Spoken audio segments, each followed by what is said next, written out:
नमस्कार दोस्तों, आपका स्वागत है मेरे YouTube चैनल अनुचक महमूदा में। आज हम पढ़ेंगे कक्षा 8 के विज्ञान, जिसका चैप्टर है टू सूक्ष्मजीव मित्र एवं शत्रु। चलिए आज का वीडियो शुरू करते हैं। आपने अपने आसपास के स्थानों पर पौधे एवं जंतुओं सहित अनेक सजीव देखे हैं, परंतु कुछ जीव ऐसे भी हैं जिन्हें हम बिना यंत्र की सहायता से केवल आँखों से नहीं देख सकते, इन्हें हम सूक्ष्म जीव कहते हैं। इसको हम नंगी आंखों से नहीं देख सकते। उदाहरण के लिए आपने देखा होगा कि वर्षा ऋतु में नम ब्रेड रोटी सड़ने लगती है तथा इसकी सतह सफ़ेद काले धब्बों से ढक जाती है। इन धब्बों को आवर्धक लेंस की सहायता से देखिए, मतलब उत्तल लेंस की सहायता से देखिए। उत्तल लेंस क्या सहायता करता है? छोटे जीव को बड़े आकार में दिखाने लगता है। आपको काले रंग की गोल सूक्ष्म संरचनाएं दिखाई देंगी। क्या आप जानते हैं कि यह संरचनाएं क्या है, यह कहाँ से आई हैं? तो आपको बता दें, ये है सूक्ष्म जीव है। इसी के बारे में पढ़ेंगे। देखिए, सूक्ष्म जीव क्रियाकलाप 2.1 है। बगीचे अथवा मैदान से एक बीकर में थोड़ी सी गीली मिट्टी लीजिए तथा इसमें जल डालिए। मिट्टी के कण बैठ जाने के पश्चात जल की एक बूंद स्लाइड पर लेकर, मतलब छोटा सा पेपर होता है, स्लाइड पर लेकर सूक्ष्मदर्शी की सहायता से इसका प्रेक्षण कीजिए। देखिए इसको उसके सूक्ष्मदर्शी की सहायता से, तो आप क्या देखते हैं, उसमें बहुत सारे कीड़े मकोड़े दिखाई देंगे जो सूक्ष्मदर्शी है, जो सूक्ष्म जीव है। क्रियाकलाप 2.2 में देखिए, एक तालाब या पोखर से जल की कुछ बूंदें लीजिए। कांच की स्लाइड पर फैलाकर सूक्ष्मदर्शी की सहायता से इनका प्रेक्षण कीजिए, तो इसमें भी सूक्ष्म जीव दिखाई देंगे। अब आगे देखिए, क्या आपको सूक्ष्म जीव गति करते हुए दिखाई दे रहे हैं? बिल्कुल। इन प्रेक्षणों से पता चलता है कि मिट्टी एवं पानी में अनेक छोटे छोटे सूक्ष्म जीव उपस्थित रहते हैं। सूक्ष्म जीव इतने छोटे होते हैं कि उन्हें बिना यंत्र की सहायता से नहीं देखा जा सकता। इनमें से कुछ, जैसे कि ब्रेड पर उगने वाले कवक, को आवर्धक लेंस की सहायता से देखा जा सकता है, जबकि अन्य बिना सूक्ष्मदर्शी की सहायता से नहीं दिखाई देते। यही कारण है कि इन्हें सूक्ष्म जीव कहते हैं। सूक्ष्म मतलब बहुत छोटा, ठीक है। सूक्ष्म जीवों को 4 मुख्य वर्गों में बांटा गया है, और ये वर्ग है जीवाणु, कवक, प्रोटोजोआ एवं कुछ शैवाल। तो ये 4 वर्ग हैं सूक्ष्म जीवों के।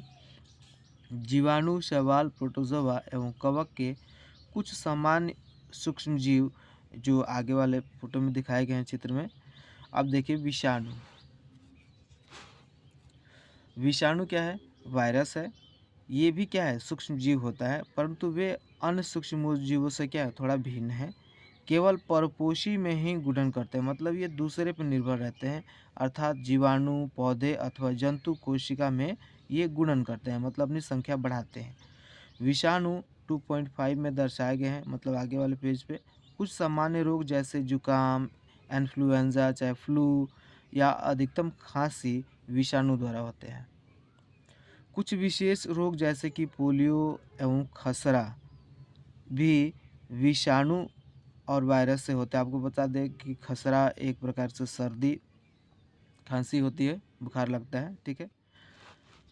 अब देखिए, अतिसार एवं मलेरिया। मलेरिया मच्छर काटने से होता है। अतिसार मतलब उल्टी दस्त होना, पेट संबंधी रोग है। प्रोटोजोआ द्वारा होते हैं। टाइफाइड एवं क्षय रोग को बोलते हैं टीबी।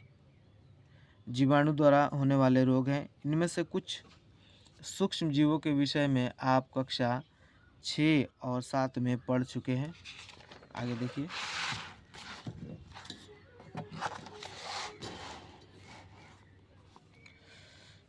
यहाँ पे 2.1 जीवाणु में 2 चीज़ें आती हैं, स्पाइरल जीवाणु और छड़नुमा जीवाणु। फोटो में देख सकते हैं। अब देखिए, अमीबा। यहाँ पे प्रोटोजोआ में 2 चीज़ें आती हैं, पैरामीशियम और अमीबा। और शैवाल में भी दो चीज़ें आती हैं, क्लेमाइडोमोनस और एस्पाइरोगाइरा।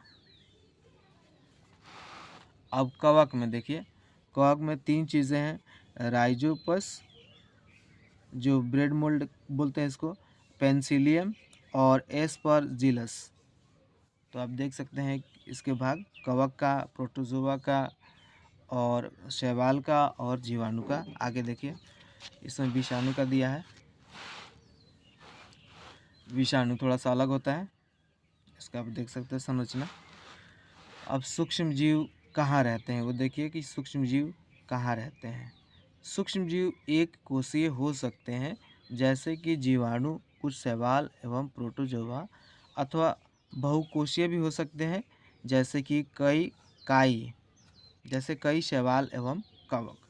यह बर्फीली शीत से मतलब ठंडे वाले जगह से लेकर उष्ण मतलब गर्म वाले क्षेत्र में भी रहते हैं, स्रोतों तक हर प्रकार की परिस्थिति में जीवित रहते हैं। मतलब ऐसा नहीं है कि जहाँ पर गर्मी पड़ेगा वहाँ पर नहीं होंगे, सब जगह रहते हैं। यह मरुस्थल एवं दलदल मतलब जो डेजर्ट है वहाँ भी, दलदल वाले क्षेत्र में भी पाए जाते हैं। यह मनुष्य सहित सभी जंतुओं के शरीर के अंदर भी पाए जाते हैं सूक्ष्म जीव। कुछ सूक्ष्म जीव दूसरे सजीवों पर आश्रित होते हैं, जबकि कुछ अन्य स्वतंत्र रूप से पाए जाते हैं। उन्हीं में अमीबा जैसा सूक्ष्मजीव केवल अकेले रह सकता है, जबकि कवक एवं जीवाणु समूह में रहते हैं। ठीक है। अब सूक्ष्मजीव और हमारे बीच तुलना की गई है कि हम में क्या संबंध है। तो देखिए, सूक्ष्म जीवों की हमारे जीवन में महत्वपूर्ण भूमिका है। इनमें से कुछ हमारे लिए लाभदायक हैं और तथा कुछ हानिकारक। जीवों में रोग के कारक होते हैं, मतलब तथा जीवों में रोग के कारक होते हैं। सूक्ष्म जीवों से बीमारी भी हो सकती है और वो फायदा भी है। आइए हम विस्तार से इनका अध्ययन करें और पता करें कि इसका फायदा क्या है और इसका नुकसान क्या है। मित्रवत सूक्ष्म जीव, ऐसे सूक्ष्म जीव जो हमारी सहायता करते हैं, हमारी मदद करते हैं। सूक्ष्म जीव विभिन्न कार्यों में उपयोग किए जाते हैं। इनका उपयोग दही, ब्रेड एवं केक बनाने में किया जाता है। अब देखो, सूक्ष्म जीव बहुत फायदा करते हैं। प्राचीन काल से ही सूक्ष्म जीवों का उपयोग एल्कोहल बनाने में किया जाता रहा, मतलब शराब बनाने में किया जाता रहा है। पर्यावरण को स्वच्छ रखने के लिए भी इनका उपयोग किया जाता है सूक्ष्म जीवों का, तो ये फायदा है। उदाहरण के लिए मान लीजिए कि कार्बनिक अपशिष्ट है, मतलब कूड़ा कचरा है, सब्जियों का छिलका है, जंतु अवशेष है और विष्ठा है, मतलब मल है, का अपघटन मतलब जीवाणुओं द्वारा किया जाता है। मतलब ये क्या कर देते हैं, खाद में बदल देते हैं उस चीज़ को, तथा हानि रहित पदार्थ बनाते हैं, गोबर बना देते हैं।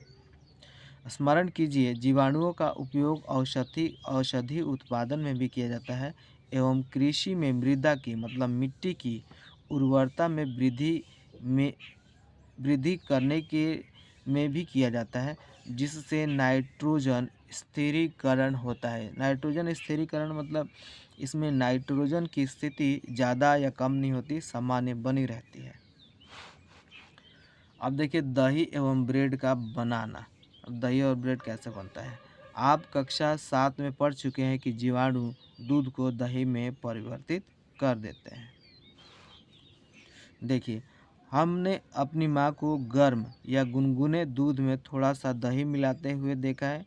इसको खट्टा भी बोलते हैं, चाहे जोरन भी बोलते हैं, जिससे दही जम जाता है। हमें आश्चर्य हुआ, ऐसा क्यों हुआ? क्योंकि जो इसमें जो खट्टा मिलाते हैं, जोरन मिलाते हैं, उसमें सूक्ष्म जीव होते हैं और बाद में चल के ये गुणन करते हैं दूध में और दूध को जमा देते हैं दही के रूप में। देखिए, दही में अनेक सूक्ष्म जीव पाए जाते हैं, जिसमें लैक्टोबैसिलस नामक जीवाणु प्रमुख है। मतलब दही से जो दूध से जो दही बनता है, उसको किसकी मदद से जमता है, वो जीवाणु की मदद से। और वो जीवाणु कौन सा है, लैक्टोबैसिलस, जो दूध को दही में परिवर्तित कर देता है और दूध में जनन कर उसे दही में परिवर्तित कर देते हैं। जीवाणु पनीर, चीज़ अचार एवं अन्य अनेक खाद्य पदार्थों के उत्पादन में भी सहायक है। रवा, सूजी, इडली एवं भटूरे का एक महत्वपूर्ण संघटक दही है। मतलब अगर इडली भटूरा बन रहा है तो उसमें दही मिलाया जाता है। क्या आप अनुमान लगा सकते हैं कि ऐसा क्यों है? जीवाणु एवं यीस्ट चावल के आटे के किण्वन में सहायता होते हैं, जिससे इडली एवं डोसा बनता है। आपको बता दें, इडली और डोसा थोड़ा सा शेप बदल जाता है, फूल जाता है, वो जीवाणु की मदद से ही होता है। क्रियाकलाप 2.3, एक बर्तन में आधा किलोग्राम आटा अथवा मैदा, चाहे मैदा लो चाहे आटा लो, उसमें थोड़ी सी चीनी डालकर गर्म जल से मिलाइए। अब देखिए, इसमें थोड़ी मात्रा, एक चुटकी ईस्ट पाउडर मिलाकर गूँथ दीजिए। ईस्ट पाउडर को खमीर भी बोलते हैं, जो एक प्रकार का मतलब दानेदार पदार्थ होता है। आप 2 घंटे के बाद क्या देखते हैं? क्या आपने गूँथे हुए मैदे को उठा या फूला हुआ पाया? तो जी हाँ, ईस्ट पाउडर के साथ मैदा पहले जब हम गूँथे तो ऐसा था। कुछ देर के बाद जब ख़मीर द्वारा उठी हुई मैदा जब बनी तो देखो इसका साइज़ क्या है, फूल गया। अब इसका कारण जानते हैं। ईस्ट तीव्रता से जनन करके, इसमें जो आटे में तीव्रता से जनन करके श्वसन के दौरान कार्बन डाइऑक्साइड उत्पादित करते हैं। ठीक है। गैस के बुलबुले खमीर वाले मैदे का आयतन और उसका आकार बढ़ा देते हैं, जैसे 2.6 में दिखाया गया है यहाँ पे। ये बेकिंग उद्योग में ईस्ट के उपयोग का आधार है, जिसमें ब्रेड, पेस्ट्री एवं केक बनाए जाते हैं। केक में भी ये सब खमीर मिलाया जाता है, जो ब्रेड बिस्कुट बनता है उसमें भी। अब देखिए, सूक्ष्मजीवों का वाणिज्यिक उपयोग, मतलब व्यापार के अंतर्गत इसका क्या उपयोग है? बड़े स्तर पर एल्कोहल मतलब शराब एवं एसिटिक एसिड के उत्पादन में सूक्ष्मजीवों का उपयोग किया जाता है। जौ, गेहूँ, चावल एवं फलों के रस में उपस्थित प्राकृतिक शर्करा, शर्करा मतलब क्या होता है? शुगर, में यीस्ट द्वारा अल्कोहल एवं शराब का उत्पादन किया जाता है। अब क्रियाकलाप 2.4 देखिए, 500 ml का बीकर लेकर इसमें 3/4 भाग तक जल भरिए। इसमें 2 से 3 चम्मच चीनी घोलिए और इसमें आधा चम्मच ईस्ट पाउडर डालिए। इसे 4-5 घंटों के लिए उष्ण स्थान पर मतलब गर्म स्थान पर ढक कर रख दीजिए। अब विलयन को सूंघ कर दीजिए कि ये कैसा इसका गंध आता है। देखिए इसका गंध, यह गंध अल्कोहल की है, जो चीनी के अल्कोहल में परिवर्तित होने के कारण बना है। चीनी के अल्कोहल में परिवर्तन की यह क्रिया चाहे प्रक्रिया किण्वन अथवा फर्मेंटेशन कहलाता है। ठीक है। लुई पाश्चर ने किण्वन की खोज 1857 में की थी। सूक्ष्म जीवों के औषधीय उपयोग, अब बताइए कि सूक्ष्म जीव का जो दवाई के रूप में कैसे उपयोग होता है, औषधि के रूप में कैसे होता है। जब आप कभी बीमार पड़ते हैं तो डॉक्टर आपको पेनिसिलिन का इंजेक्शन देते हैं अथवा कोई अन्य प्रतिजैविक की गोली अथवा कैप्सूल देते हैं, मतलब एंटीबायोटिक देते हैं। इन औषधियों का स्रोत क्या है? सूक्ष्मजीव तो है। ये बीमारी पैदा करने वाले सूक्ष्मजीवों को नष्ट कर देती हैं, मतलब पेनिसिलिन चाहे प्रतिजैविक, अथवा उनकी वृद्धि को रोक देती हैं। इस प्रकार की औषधि को प्रतिजैविक अथवा एंटीबायोटिक कहते हैं। ये आने वाले सवाल में भी है कि प्रतिजैविक क्या है, तो यहाँ से यहाँ तक आप लिख भी सकते हैं। आजकल जीवाणु और कवक से अनेक प्रतिजैविक औषधियों का उत्पादन हो रहा है और ये उसका उदाहरण है। एंटीबायोटिक का उदाहरण यहाँ पर दिया है, स्ट्रेप्टोमाइसिन, टेट्रासाइक्लिन और एरिथ्रोमाइसिन सामान्य रूप से उपयोग की जाने वाली प्रतिजैविक हैं। मतलब यहाँ पे ये दिया है उदाहरण, जिन्हें कवक एवं जीवाणु से उत्पादित किया जाता है, बनाया जाता है। किसी विशिष्ट प्रकार के सूक्ष्मजीव का संवर्धन करके, मतलब उसको बचा के उसका संरक्षण करके प्रतिजैविक का उत्पादन किया जाता है, जिन्हें अनेक रोगों की चिकित्सा में उपयोग में लाया जाता है, चाहे लाते हैं बीमारी को ठीक करने में। आप देखिए सन 1929 में अलेक्जेंडर फ्लेमिंग जीवाणु रोगों से बचाव हेतु एक संवर्धन पर प्रयोग कर रहे थे। अचानक उन्होंने संवर्धन तस्तरी पर हरे रंग की फफूंद के छोटे बीजाणु देखे। उन्होंने पाया कि यह फफूंद जीवाणु की वृद्धि को रोकते हैं। यह तथ्य पाया कि बहुत सारे जीवाणु फफूंद द्वारा मारे गए। इस प्रकार फफूंद से पेनिसिलिन बनाई गई, ठीक है, जो एंटीबायोटिक बनाई गई। अब देखिए पशु आहार एवं कुक्कुट आहार में मतलब जो हम्म, मुर्गी पालन चाहे बत्तख पालन है ना, आहार में भी प्रतिजैविक मिलाए जाते हैं, उसमें एंटीबायोटिक मिलाए जाते हैं, पशुओं को या फिर मुर्गियों को दिया जाता है, जिसका उपयोग पशुओं में सूक्ष्म जीवों का संरक्षण संचरण रोकना है, जिससे सूक्ष्म जीव उसके अंदर ना घुसे, उसका बचाव कर सके। प्रतिजैविक का उपयोग कुछ पौधों के रोग नियंत्रण के लिए भी किया जाता है। कुछ पौधों में अगर कुछ बीमारी लग जाए तो उसको बचाने के लिए भी प्रतिजैविक का इस्तेमाल किया जाता है। ध्यान रखना चाहिए कि डॉक्टर की सलाह पर ही प्रतिजैविक की दवाई लेनी चाहिए तथा उस दवा का कोर्स भी पूरा करना चाहिए। जितना लिमिट बताया गया है उतना ही लेना चाहिए, उससे ज़्यादा या कम नहीं लेना चाहिए। यदि आप प्रतिजैविक उस समय लेंगे जब उसकी आवश्यकता नहीं है, तो अगली बार जब आप बीमार होंगे और आपको प्रतिजैविक की आवश्यकता होगी तो वह उतनी प्रभावी नहीं होगी। इसका मतलब कि बिना मतलब के दवाई नहीं लेनी चाहिए। इसके अतिरिक्त अनावश्यक रूप से ली गई प्रतिजैविक शरीर में उपस्थित उपयोगी जीवाणु भी नष्ट कर देती है। सर्दी जुकाम एवं फ्लू में प्रतिजैविक प्रभावशाली नहीं है क्योंकि यह रोग विषाणु के द्वारा होता है, उसमें एंटीबायोटिक नहीं दिया जाता है। अब देखिए पढ़ेंगे वैक्सीन। वैक्सीन को क्या बोलते हैं? टीका। वैक्सीनेशन को बोलते हैं टीकाकरण। यहाँ पे पहले एक सवाल पूछ रही है, शिशु एवं बच्चों को टीका क्यों लगाया जाता है? तो शिशु और बच्चों को टीका कुछ बीमारियों से बचने के लिए, जैसे हैज़ा, टीबी, चेचक, खसरा, इन सभी चीज़ों से, इस बीमारियों से बचने के लिए पहले सूक्ष्मजीव चाहे उनको टीका लगाया जाता है, वैक्सीन लगाया जाता है। जब रोग कारक सूक्ष्मजीव हमारे शरीर में प्रवेश करते हैं जिससे बीमारी होती है, तो उनसे लड़ने के लिए हमारा शरीर प्रतिरक्षी उत्पन्न करता है, मतलब इसका विरोध करता है, उसे लड़ता है। शरीर को यह भी स्मरण रहता है कि वही सूक्ष्मजीव अगर हमारे शरीर में पुनः प्रवेश करता है तो उससे किस प्रकार लड़ा जाए।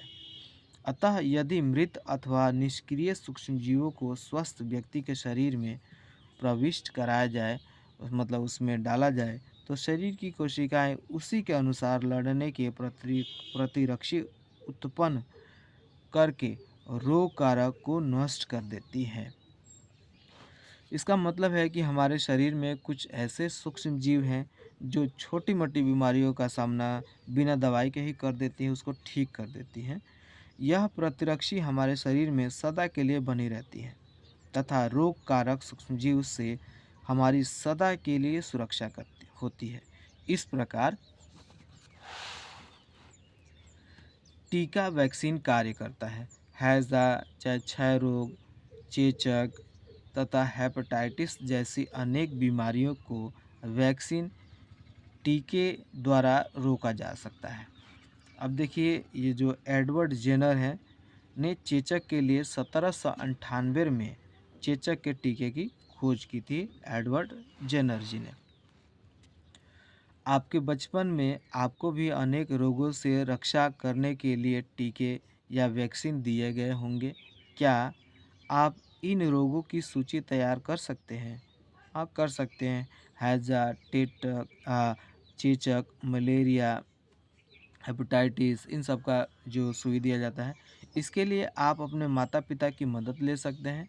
सभी बच्चों को इन रोगों से सुरक्षा की आवश्यकता है। आवश्यक टीके निकट के अस्पताल में उपलब्ध होते हैं और वो भी फ्री में। बच्चों को पोलियो से बचाने के लिए आपने टेलीविज़न एवं समाचार पत्रों में पोलियो के टीकाकरण के विज्ञापन पल्स पोलियो देखे होंगे, 2 बूंद ज़िंदगी के, जिसमें बोलते हैं अमिताभ बच्चन भी आते हैं। पोलियो ड्रॉप बच्चों को दिया जाने वाला वास्तव में एक टीका है और वैक्सीन है। चेचक के विरुद्ध विश्वव्यापी अभियान चलाया गया, जिसके परिणाम स्वरूप विश्व के अधिकांश भागों से चेचक का उन्मूलन मतलब खात्मा हो गया। चेचक ऐसी बीमारी है जिससे मतलब बड़ी माता बोलते हैं, चेहरे पे एकदम बड़का बड़का चकत्ता निकल जाता है, घाव निकल जाता है। आजकल सूक्ष्मजीवों से टीके का उत्पादन बड़े स्तर पर किया जाता है, जिसमें मनुष्य एवं अनेक जंतुओं को अनेक रोगों से बचाया जाता है। अब देखिए, अब सूक्ष्मजीव क्या करते हैं, मिट्टी की उर्वरता में वृद्धि भी करते हैं। देखिए क्या है, कुछ जीवाणु एवं नीले हरे शैवाल, जो एक प्रकार से सूक्ष्मजीव ही हैं, वायुमंडलीय नाइट्रोजन का स्थिरीकरण कर सकते हैं। मतलब वायुमंडलीय नाइट्रोजन क्या कर देते हैं, बढ़ने और घटने नहीं देते हैं। इस प्रकार मृदा में मतलब मिट्टी में नाइट्रोजन का संवर्धन होता रहता है, संरक्षण होता रहता है तथा उसकी उर्वरता में, चाहे मिट्टी की उर्वरता में वृद्धि होती रहती है। इन्हें सामान्यतः जैविक नाइट्रोजन स्थिरीकरण कहते हैं। अब देखिए, नाइट्रोजन स्थिरीकारक साइनोबैक्टीरिया एक हरे शैवाल, आप फोटो देख सकते हैं। अब पर्यावरण का शुद्धिकरण कैसे होता है। आपने विद्यालय के मालिक को देखने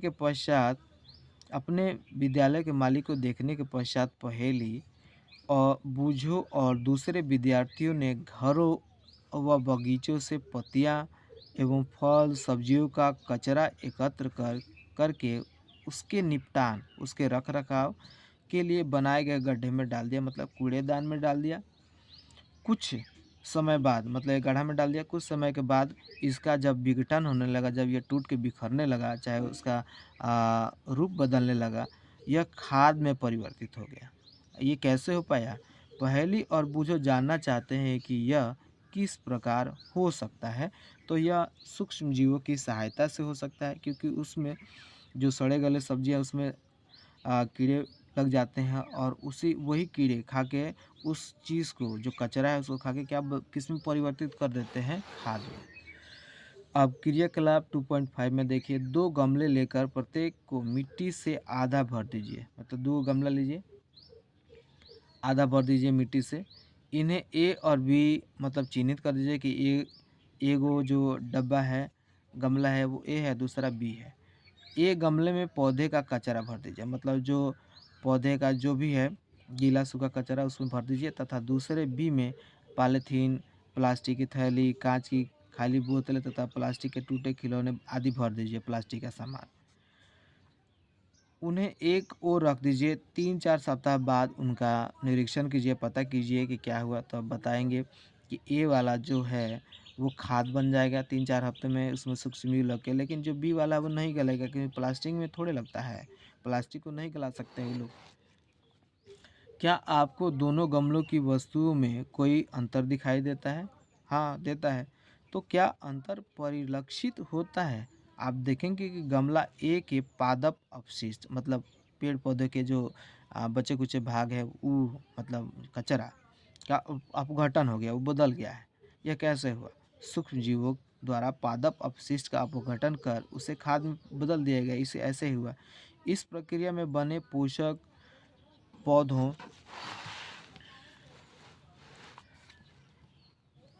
पौधों द्वारा पुनः उपयोग किए जाते हैं। क्या आपने ध्यान दिया कि गमला बी के पॉलीथीन की थैली, कांच की खाली बोतलों एवं खिलौने के टूटे हुए टुकड़ों में इस प्रकार का परिवर्तन, चाहे बदलाव नहीं हुआ? सूक्ष्मजीव उन पर क्रिया करके खाद में परिवर्तित नहीं कर सकते। आप अक्सर बड़ी मात्रा में मृत जीवों को सड़ते हुए पादप व कभी-कभी सड़ते हुए जंतुओं के रूप में भी देखते हैं। आप देखते हैं कि कुछ समय बाद वह विलुप्त हो जाते हैं। ऐसा कैसे होता है? इसका मुख्य कारण है कि सूक्ष्मजीव मृत जैविक अवशिष्ट का अपघटन करके उन्हें सरल पदार्थों में परिवर्तित कर देते हैं। यह पदार्थ अन्य पौधों एवं जंतुओं द्वारा पुनः उपयोग कर लिया जाता है। मान लो कि कोई जानवर मर गया तो मिट्टी में हिला दिया, कुछ दिन के बाद देखते हैं गायब है, वहाँ पे खाली हड्डी है, तो कहाँ चला जाता है? वो सब सूक्ष्मजीव खा जाता है, मिट्टी मिला देता है और जब मिट्टी मिलता है तो उसका उर्वरता शक्ति बढ़ जाता है। इस प्रकार हानिकारक एवं दुर्गंध युक्त पदार्थों का निम्नीकरण करने के लिए हम सूक्ष्मजीवों का उपयोग करके पर्यावरण का शुद्धिकरण कर सकते हैं। नहीं तो कितना जीव मरता है, अगर सूक्ष्मजीव नहीं रहेगा तो बहुत सारा बीमारी फैल जाएगा। अब तो ये तो हमने देख लिया कि मित्रवत जो हमारा फायदा पहुंचाने वाला जो सूक्ष्मजीव हैं वो। अब हम पढ़ेंगे कि जो हमें नुकसान पहुंचाते हैं, हानि पहुंचाते हैं, वो सूक्ष्मजीव। सूक्ष्मजीव अनेक प्रकार से हानिकारक हैं। कुछ सूक्ष्मजीव मनुष्य, जंतुओं एवं पौधों में रोग उत्पन्न करते हैं, मतलब हम में भी, पेड़ पौधों में भी और मवेशियों में भी, गाय भैंस में भी। रोग उत्पन्न करने वाले सूक्ष्मजीवों को रोगाणु अथवा रोगजनक कहते हैं। रोगाणु बोल सकते हैं, चाहे रोगजनक बोलते हैं। कुछ सूक्ष्मजीव भोजन, कपड़े एवं चमड़े की वस्तुओं को संदूषित कर देते हैं, मतलब प्रदूषित कर देते हैं। आइए उनकी हानिकारक गतिविधियों के विषय में और जानकारी प्राप्त। देखिए, मनुष्य में रोग कारक सूक्ष्मजीव। मनुष्य में रोग उत्पन्न करने वाले सूक्ष्मजीव श्वास मतलब सांस के द्वारा, पेयजल मतलब पानी जो पीते हैं उसके द्वारा, खाना जब भोजन खाते हैं उसके द्वारा हमारे शरीर में प्रवेश कर जाते हैं, चाहे घुस जाते हैं। संक्रमित व्यक्ति मतलब जिसको बीमारी लग चुका है अथवा जंतु के सीधे संपर्क में आने पर भी रोग का संचरण हो सकता है। मतलब किसी को सर्दी खांसी है तो अगर कोई दूसरे आदमी के पास जाएगा तो ये चांस रहता है कि उसको भी सर्दी खांसी हो ही जाएगा। सूक्ष्म जीवों द्वारा होने वाले ऐसे रोग जो एक संक्रमित व्यक्ति से एक स्वस्थ व्यक्ति में वायु, जल, भोजन अथवा कायिक संपर्क द्वारा फैलते हैं, संचरणीय रोग कहलाते हैं। मतलब एक वो आदमी को बुखार, तबीयत खराब हो गया तो उसके संपर्क में जो स्वस्थ व्यक्ति आता है उसका भी तबीयत खराब हो जाए और ये जो रोग एक आदमी से दूसरे आदमी तक गया, इसी रोग को संचरणीय रोग कहते हैं। इस प्रकार के रोगों के कुछ उदाहरण हैं।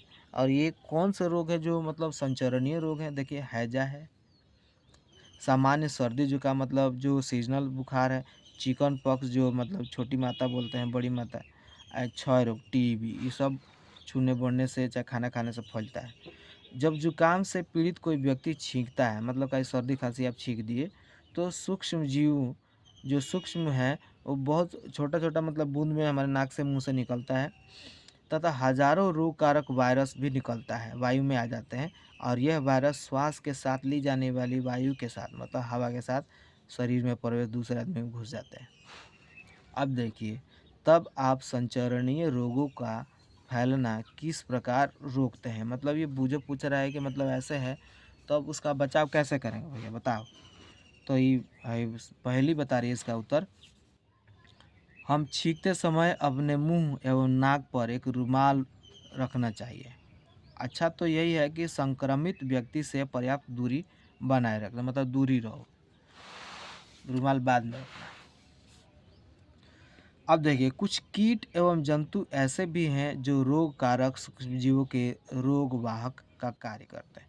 मतलब जो रोगाणु है, चाहे रोग जनक जो जीव है, उसका मतलब फ़ायदा पहुंचाते हैं, मतलब उसका सहायता करते हैं कुछ जंतु, चाहे कीड़ा मकोड़ा। अब कौन सा है? देखिए, घरेलू मक्खी इसका एक उदाहरण है, मतलब माछी। मक्खी कूड़े एवं जंतु अपशिष्ट पर बैठती है, मतलब आप देखते हैं कि मतलब मॉल पे बैठ जाएगी, है ना, कूड़ा पे बैठ जाएगी माछी, और रोगाणु उसके शरीर से चिपक जाता है ना। और जब मक्खी बिना ढके भोजन पर बैठती है तो सीधा उसका कचरा सीधे भोजन पर जाता है, तो रोगाणु का स्थानांतरण संभव है। मतलब एक स्थान से दूसरे स्थान पर रोगाणु आ जाता है मक्खी के द्वारा। जो भी व्यक्ति ऐसा संदूषित भोजन करेगा, मतलब जो माछी द्वारा लाया हुआ संदूषित भोजन, खराब भोजन खाया गया, उसके बीमार पड़ने की संभावना एकदम है, होती है। अतः यह सलाह दी जाती है कि भोजन जो खाना है को सदा ही ढक कर रखा जाए। बिना ढके भोजन को खाने से बचना चाहिए। मादा एनफ्लूएंजा मच्छर इसका अन्य उदाहरण है। ठीक है। अब ये मक्खी हो गया। अब ये दे मादा एनफ्लूएंजा मच्छर। मच्छर क्या करती है? मच्छर प्लाज्मोडियम मलेरिया का परजीवी है। यह जो मादा एनफ्लूएंजा मच्छर क्या होता है? मलेरिया होता है का वाहक है। मादा एडिस मच्छर से डेंगू होता है और मादा एनफ्लूएंजा मच्छर का काटने से मलेरिया, है ना। मलेरिया और डेंगू लगभग एक प्रकार के बीमारी है जिसमें मच्छर काटने से होता है, जिसमें सर्दी, बुखार लगना, तेज़ बुखार होना, पेट दर्द होना, ये सब होता है। हम मलेरिया अथवा डेंगू का नियंत्रण किस प्रकार कर सकते हैं? मतलब अगर मलेरिया से बचना है, डेंगू से बचना है तो उसका क्या उपाय है? एकदम मादा एनफ्लूएंजा का फोटो दिया है। अब देखो मुझे पहले पूछती है अध्यापक हमसे ऐसा क्यों कहते हैं कि आप आसपास पानी इकट्ठा चाहे एकत्रित ना होने दें? काहे कहते हैं? इसीलिए कहते हैं कि जब पानी इकट्ठा होगा तो उसमें मच्छर पैदा होगा। मच्छर पैदा होगा तो बीमारी पैदा करेगा वो।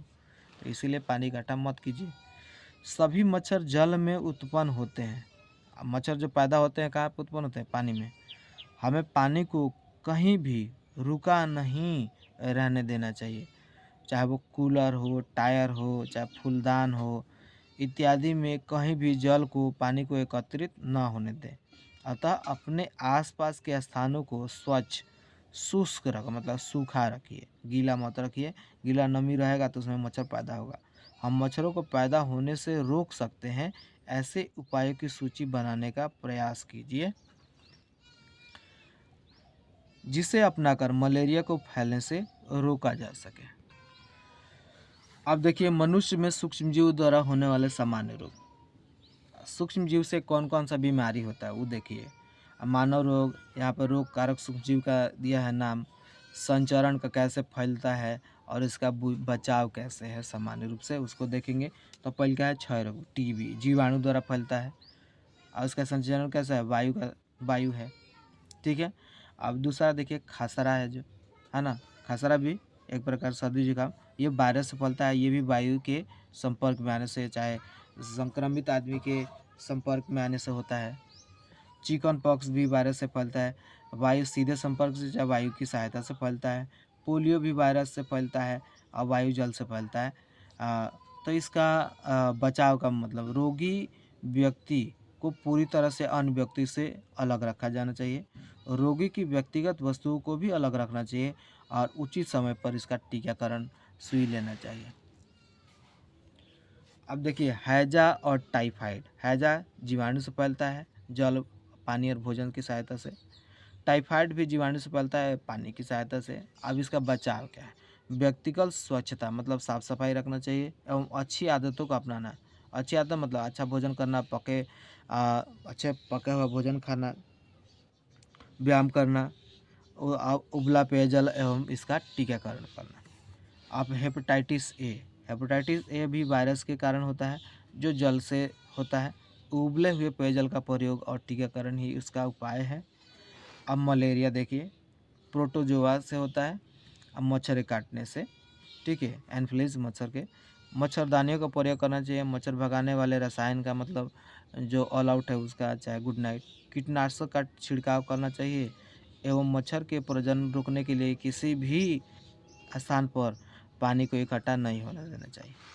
अब आगे देखिए मनुष्य में होने वाले कुछ सामान्य रोग, उनके फैलने तथा रोकने के कुछ उपाय तालिका 2.1 में दर्शाए गए हैं। जो अभी हमने ये टेबल देखा उसमें जंतुओं में रोग कारक जीवाणु। अब देखिए जंतुओं में, अब आदमी का देख रहे जंतुओं में अनेक सूक्ष्मजीव केवल मनुष्य एवं पौधों में ही रोग के कारक नहीं है वरन वे दूसरे जंतु में भी रोग उत्पन्न करते हैं। ठीक है। रॉबर्ट कोच ने सन 1876 में बेसिलस एंथ्रेसिस नामक जीवाणु की खोज की जो एंथ्रेक्स रोग का कारक है। अब देखिए जंतु में कौन सा रोग है उत्पन्न करते? उदाहरण के लिए एंथ्रेक्स मनुष्य एवं मवेशियों में मतलब जो जानवर है, जीव जंतु, उसमें भी होने वाले भयानक रोग है जो जीवाणु द्वारा होता है। गाय में खुर एवं मुंह का रोग वायरस द्वारा होता है, जो खुरगा धर लेता है, इलो करके बिलाते हैं सांझी को। पौधों में रोग उत्पन्न करने वाले सूक्ष्मजीव। अब देखो, जंतु का तो देख लिया कि खुर में पकड़ लेता है, गाय भैंस के मुंह में पकड़ लेता है, जीवाणु आदमी के में भी एंथ्रेक्स बीमारी पकड़ लेता है। अब जो क्या नाम है, पेड़ पौधे में कौन सा पकड़ता है, देखिए अनेक सूक्ष्मजीव गेहूँ, चावल, आलू, गन्ना, संतरा, सेब इत्यादि पौधों में रोग के कारक, मतलब इस सब में पकड़ लेता है। रोग के कारण फसल की उपज में कमी आती है। तालिका 2.2 में कुछ पादप रोग दर्शाए गए हैं। कुछ रसायनों का प्रयोग करके इन सूक्ष्मजीवों पर नियंत्रण किया जा सकता है। अब देखिए कि पेड़ पौधों में कौन सा बीमारी लगता है। देखिए, सूक्ष्मजीवों द्वारा पौधों में होने वाले कुछ सामान्य रोग। तो पादप रोग सूक्ष्मजीव संचरण का तरीका कैसा होता है। पादप मतलब पेड़ पौधे वाला। नींबू कैंकर, चाहे नींबू कैंसर बोलते हैं, जीवाणु द्वारा होता है। और ये वायु संचरण का तरीका क्या है, वायु से होता है। गेहूं की रस मतलब इसमें गेहूं पियर आ जाता है, पियर हो जाता है, और वो कवक की मदद से होता है सूक्ष्मजीव। वायु एवं बीज के कारण, मतलब हवा से भी और बीज में भी कोई गड़बड़ी है तब भी। भिंडी की पीत, भिंडी का जो पत्ता नॉर्मली हरा होता है, लेकिन उसमें सफ़ेद सफ़ेद हो जाता है, और इसका वायरस से होता है, और ये कीट ना मतलब कीड़े की वजह से होता है। अब देखिए, खाद्य विषाक्तन, फूड पॉइजनिंग। अब भोजन कैसे विष हो जाता है। बूझो के एक मित्र ने उसे एक पार्टी में आमंत्रित किया। वहाँ उसने अनेक प्रकार के व्यंजन खाए। घर आने पर उसे वमन मतलब उल्टी होने लगी। उसे अस्पताल ले जाया गया। डॉक्टर ने बताया कि यह खाद्य विषाक्तन के कारण होने वाली स्थिति है। तो बताइए कि पहली पूछ रही है कि पहली को आश्चर्य होता है कि भोजन विष कैसे बन सकता है जी। तो इसका आप कारण देखेंगे कैसे बनता है विष। देखिए, सूक्ष्म द्वारा संदूषित भोजन करने से, मतलब जिसमें सूक्ष्म जीव हैं और दूषित भोजन है, खराब भोजन है, से खाद्य विषाक्तन हो सकता है। मतलब बस ये खा लिए तो खाद्य विषाक्तन होगा ही, फूड पॉइजनिंग होगा ही।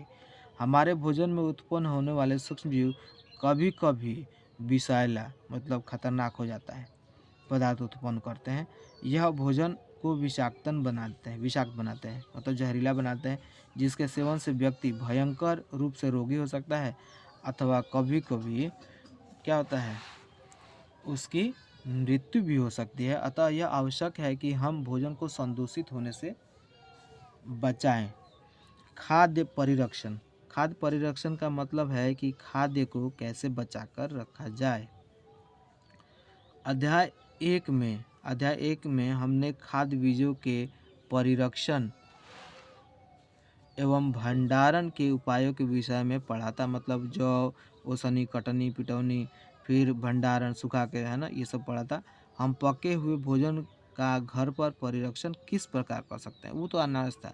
अब मान लो कि खाना बना दिए, उसका कैसे बचाव करेंगे। आप जानते हैं कि खुले एवं नम स्थान पर रखी ब्रेड पर कवक आक्रमण कर देते हैं, ये तो आपको पता है। सूक्ष्मजीव हमारे भोजन को क्या दूषित कर देते हैं, खराब कर देते हैं। संदूषित भोजन से दुर्गंध आने लगती है, इसका स्वाद भी खराब हो जाता है, खट्टा लगने लगता है, तथा रंग रूप में भी परिवर्तन आ जाता है, हरा पीला हो जाता है। क्या भोजन का संदूषण एक रासायनिक अभिक्रिया है, इसको हम समझेंगे। पहेली ने कुछ आम खरीदे, परंतु कई दिनों तक वह उन्हें नहीं खा पाई। बाद में उसने देखा कि वे सड़ गए हैं, परंतु वो जानती है कि उसकी दादी द्वारा बनाया गया आम का अचार तो अभी तक रखा हुआ है, वो नहीं सड़ा। है आम सड़ गया मेरा। वह भ्रमित है, वो मतलब नहीं जानती कि ऐसा क्यों है। आइए हम खाद्य परिरक्षण के कुछ सामान्य तरीकों का अध्ययन करें जिनका उपयोग हम अपने घरों में करते हैं। हमें इन्हें सूक्ष्म जीवों से बचाव के उपाय करना चाहिए। अब देखिए, रासायनिक उपाय क्या है। नमक एवं खाद्य तेल मतलब कड़वा तेल, जो खाने वाला तेल कुछ भी का उपयोग सूक्ष्म जीवों की वृद्धि को रोकने के लिए सामान्य रूप से किया जाता है, मतलब नमक और तेल का। अतः इन्हें परिरक्षक कहते हैं, मतलब बचाने वाला चीज जो कहते हैं।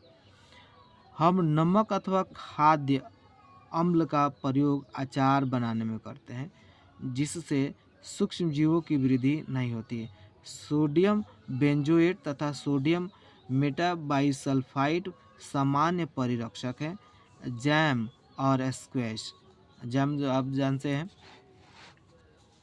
उसको बनाने के लिए इन रसायनों का उपयोग इन्हें संदूषित होने से मतलब खराब होने से बचाता है।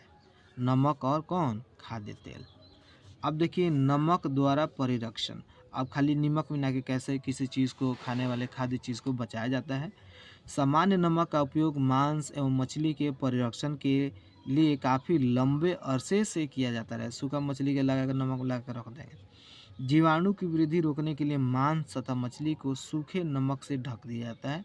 नमक का उपयोग आम, आंवला, इमली के बचाव चाहे उसके सुरक्षित रखने में किया जाता है।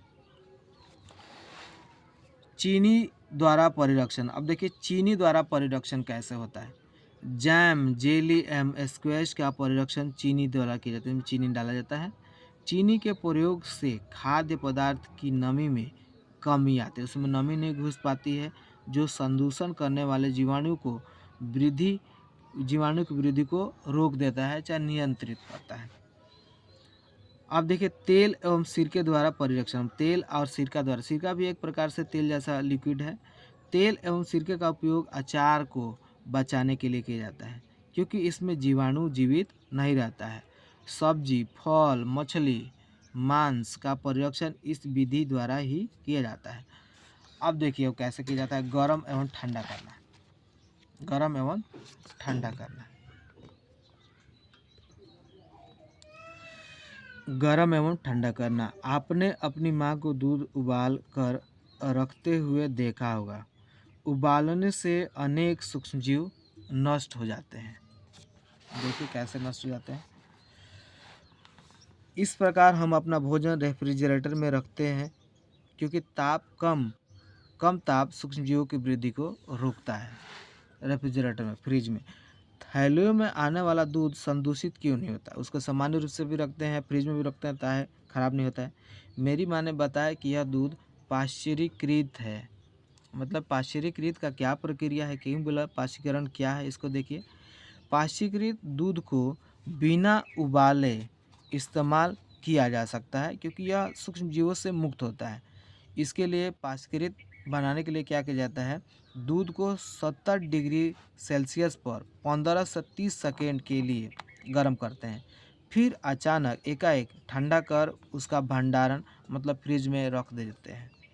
ऐसा करने से सूक्ष्म जीवों का जो वृद्धि रुक जाता है। इस प्रक्रिया की खोज लुई पाश्चर नामक वैज्ञानिक ने की थी, और इसीलिए इसे पाश्चरीकृत कहते हैं। अब देखिए भंडारण एवं पैकिंग। आजकल मेवे तथा सब्जियां मतलब जो देखे हैं कि काजू, किशमिश, बादाम, चाहे सब्जी है ना, भी वायुरोधी सील किए गए पैकेटों में बेचे जाते हैं, जिससे सूक्ष्म जीवों से सुरक्षा होती है।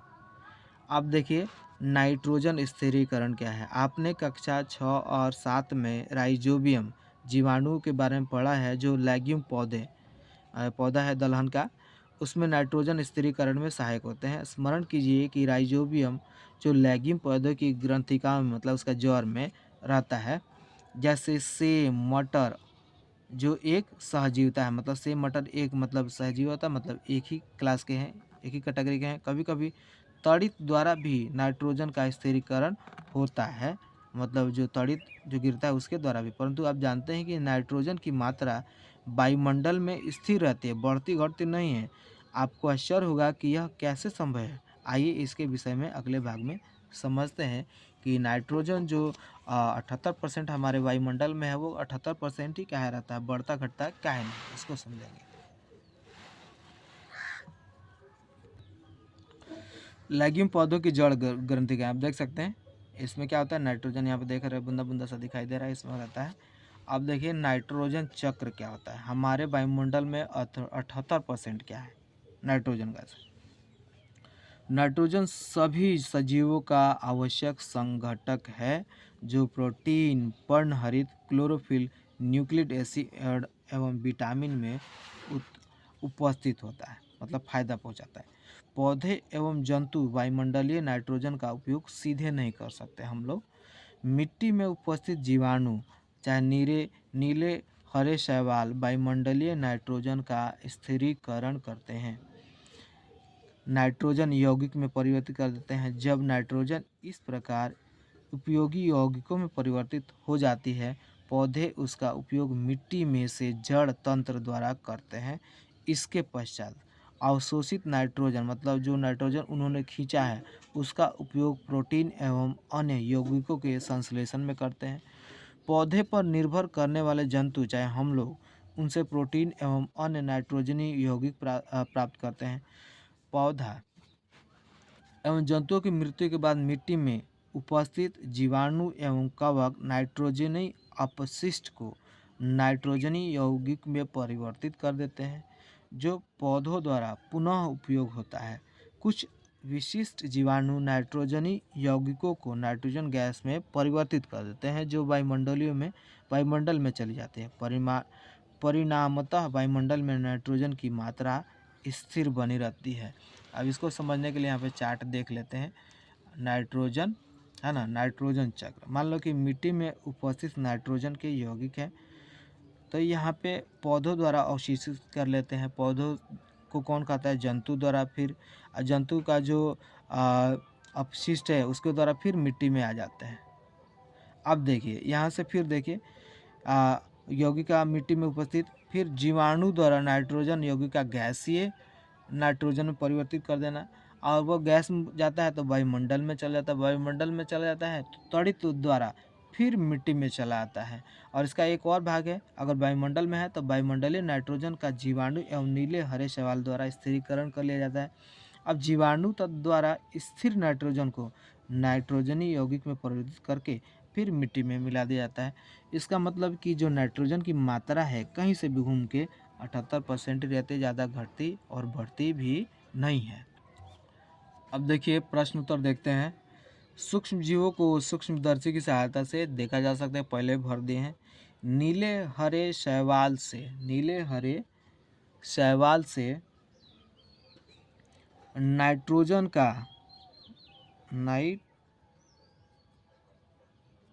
का स्थिरीकरण करते हैं, शैवाल से नाइट्रोजन का स्थिरीकरण करते हैं, जिससे मिट्टी की उर्वरता में वृद्धि होती है। एल्कोहल का उत्पादन डैश नामक सूक्ष्मजीव की सहायता से किया जाता है। तो किण्वन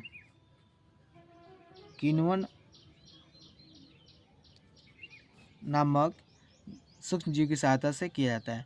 हैजा क्या है? हैजा डैश के द्वारा होता है, हैजा जीवाणु के द्वारा होता है। अब आगे देखिए, सही शब्द के आगे सही का निशान लगाइए। ईस्ट का उपयोग निम्न के उत्पादन में होता है। ईस्ट का उपयोग चीनी, एल्कोहल, हाइड्रोक्लोरिक अम्ल, ऑक्सीजन, तो ये होगा एल्कोहल बनाने के लिए। दूसरा, ख में निम्न में से कौन सा प्रतिजैविक है? तो आपको बता दें, इसमें स्ट्रेप्टोमाइसिन क्या है? प्रतिजैविक है। एल्कोहल ये नहीं है। मलेरिया परजीवी का वाहक मतलब किससे होता है मलेरिया? तो आपको बता दें, ये मादा एन्फ्लीज मच्छर काटने से होता है, और एडिस मच्छर काटने से क्या होता है? डेंगू। संचरणीय रोगों का सबसे मुख्य कारक क्या है? चींटी, घरेलू मक्खी, ड्रैगन मक्खी, मकड़ी, तो मक्खी होगा। ब्रेड अथवा इडली फूल जाती है, इसका कारण क्या है? उष्णता, क्या पीस के होता है, कि ईस्ट कोशिका में वृद्धि के कारण होता है।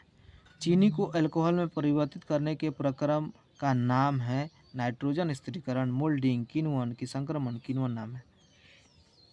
अब देखिए, कॉलम ए को कॉलम बी से मैच करना है। पहला है जीवाणु। तो जीवाणु किसका कारक है? हैजा का, ये हैजा मिला। राइजोबियम है नाइट्रोजन स्थिरीकरण से मिलाइए इसको। लैक्टोबैसिलस तो आप जानते ही हैं, दही का जमना, ये होगा ग का दो। फिर घ का ईस्ट, ब्रेड की बेकिंग, ईस्ट फूल जाता है वो। अंग प्रोटोजवा, मतलब मलेरिया का कारक है। और च है विषाणु, तो ये हो जाएगा, ये होगा एड्स का कारक। अब आगे देखिए, क्या सूक्ष्मजीव बिना यंत्र की सहायता से देखे जा सकते हैं? यदि नहीं तो वो कैसे देखे जा सकते हैं? तो इसका आंसर तो एकदम इजी है कि सूक्ष्मजीव सूक्ष्मदर्शी की सहायता से ही देखे जा सकते हैं। हम अपनी नंगे आंखों से, खुली आंखों से उनको नहीं देख सकते, क्योंकि वो बहुत हजारवें मतलब बहुत छोटे होते हैं। देखिए, अब अगला सवाल है, सूक्ष्मजीवों के 4 वर्ग कौन कौन से हैं? तो पहला वर्ग है जीवाणु, है ना, जीवाणु। दूसरा का कौन है? कवक। तीसरा का है प्रोटोजोआ, प्रोटोजोआ लिख सकते हैं। और चौथा कौन है? शैवाल। इसमें भी एक दो चीज़ें आती हैं। वायुमंडलीय नाइट्रोजन का मिट्टी में स्थिरीकरण के करने वाले सूक्ष्मजीवों का नाम लिखिए। तो बता दें, वायुमंडलीय नाइट्रोजन का मिट्टी में स्थिरीकरण वाले सूक्ष्मजीव है राइजोबियम। क्या है? राइजोबियम,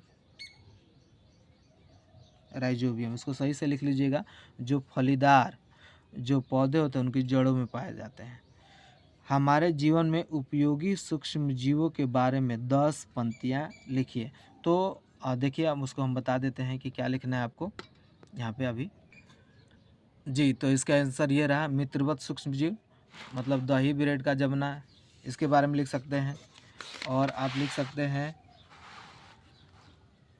सूक्ष्मजीवों का औषधीय उपयोग भी लिख सकते हैं, सूक्ष्मजीवों का वाणिज्यिक उपयोग भी लिख सकते हैं, है ना। तो ये सब फायदा है।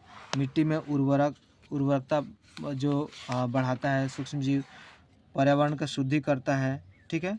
तो ये बहुत सारे आप कारक लिख सकते हैं जो सूक्ष्मजीव क्या करते हैं, हमारे लिए उपयोगी हैं इस क्वेश्चन में, ठीक है। अब सूक्ष्मजीवों द्वारा होने वाले हानिकारक प्रभाव का संक्षिप्त विवरण दीजिए। अब देखिए, इसका हम देखते हैं अभी। देखिए, सूक्ष्मजीवों द्वारा होने वाले हानिकारक प्रभाव का संक्षिप्त विवरण। जीवों द्वारा होने वाला हानिकारक प्रभाव जैसे बीमारी, फ्लू, खसरा, तपेदिक, भोजन का खराब होना, बीमारी लिख सकते हैं, भोजन का खराब होना, दीर्घकालिक स्वास्थ्य समस्याएं हो जाती हैं, मतलब बहुत दिनों तक बीमारी हो जाती है, वो भी किसके द्वारा हो सकती है? सूक्ष्मजीवों के द्वारा। खाद्य विषाक्तता भी हो सकती है। तो ये सब चीज़ें आप लिख सकते हैं। प्रतिजैविक क्या है? प्रतिजैविक लेते समय कौन सी सावधानियाँ रखनी चाहिए? इसका उत्तर अब अभी हम बताते हैं आपको। देखिए, ये रहा उसका उत्तर। ये प्रतिजैविक आप लिख सकते हैं, क्या डेफिनेशन लिख सकते हैं ये वाला इसमें पढ़ के। और यहाँ पे इसका सावधानी में ये भी लिख सकते हैं कि हमको जितनी मात्रा में लेनी चाहिए डॉक्टर की सलाह से, उतना ही प्रतिजैविक का इस्तेमाल करना चाहिए। उससे अधिक हमारे लिए स्वास्थ्य पे हानिकारक प्रभाव डालता है। चलिए, तो ये था इसका क्वेश्चन आंसर चैप्टर 2 का। आई होप आपको बहुत अच्छा लगा होगा। अगर कुछ दिक्कत है तो आप कमेंट करके मुझे लिख भी सकते हैं, या फिर कुछ सुझाव है वो भी बता सकते हैं। आपको वीडियो कैसा लगा इसके बारे में भी, और अच्छा लगा तो मेरे वीडियो को लाइक कीजिए, मेरे चैनल को सब्सक्राइब कीजिए। Thank you. जय हिंद, जय भारत।